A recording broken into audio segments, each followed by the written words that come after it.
কৃষি জমিতে পুকুর খনন আর অপরিকল্পিত বাঁধ নির্মাণ করায় সিরাজগঞ্জের উল্লাপাড়ায় প্রায় 10,000 একর জমি জলাবদ্ধতায় আক্রান্ত হয়েছে। ফলে ধানসহ বিভিন্ন ফসল উৎপাদন বিঘ্নিত হচ্ছে। সমস্যা সমাধানে উপজেলা নির্বাহী কর্মকর্তারা আশ্বাস দিলেও তাতে ভরসা পাচ্ছেন না কৃষকরা। জলাবদ্ধতা নিরসনে খাল খননের দাবি নিয়ে আন্দোলনে নেমেছে ভুক্তভোগী 5টি মৌজার 20টি গ্রামের সহস্রাধিক ক্ষতিগ্রস্ত কৃষক।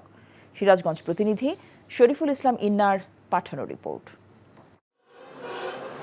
সিরাজগঞ্জের উল্লাপাড়ার চিত্র এটি। চারদিক থই থই পানি, যে কারো মনে হবে বিশাল আকৃতির কোনো বিল। আসলে এটি উল্লাপাড়া উপজেলার সলঙ্গা থানার 1 নং রামকৃষ্ণপুর ইউনিয়নের 20টি গ্রাম নিয়ে কচিয়ার বিল। এখান থেকে প্রতি বছর ধানসহ 4টি ফসল উৎপাদন হতো। কিছু অসাধু ব্যক্তি অধিক লাভের আশায় ফসলি জমিতে পুকুর তৈরি করে। এসব পুকুর খনন করার জন্য অপরিকল্পিত বাঁধ দেওয়ার কারণে সড়ক মহাসড়কে স্থাপিত বেশিরভাগ ব্রিজ কালভার্টের মুখ বন্ধ হয়ে গেছে। এতে স্বাভাবিক পানি প্রবাহ ব্যাহত হচ্ছে।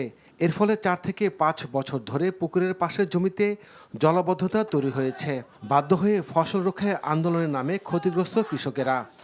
সম্মানিত কেউরো সাহেব এই ব্যাপারে জানে, তিনি আশ্বস্ত করেছেন অতি সত্বর আপনাদের চলন বিলের একটা সুস্থ খাল খনন করে আপনাদের এই দাবি আমি পূরণ করব। বিগত 5 বছর ধরে আমরা কোনো ফসল করতে পারতেছি না। অপরিকল্পিতভাবে পুকুর খননের ফলে আমাদের এলাকায় জলাবদ্ধতার সৃষ্টি হয়েছে। আমাদের আবাদি জমিগুলোতে আমরা আর কোনো ক্রমে আবাদ করতে পারতেছি না। এই খাল খননের জন্য আমরা বহু ঊর্ধ্বতন কর্মকর্তার কাছে ঘুরছি, কোনো সমাধান পাই নাই। দ্রুত সমস্যা সমাধানের আশ্বাস দিলেন উপজেলা নির্বাহী কর্মকর্তা। এই বিষয়ে আমরা অবগত হয়েছি এবং অতি দ্রুত এটা সমাধানের জন্য আমরা সংশ্লিষ্ট কর্তৃপক্ষকে অবহিত করেছি। আশা করি খুব দ্রুত এটা সমাধান হয়ে যাবে।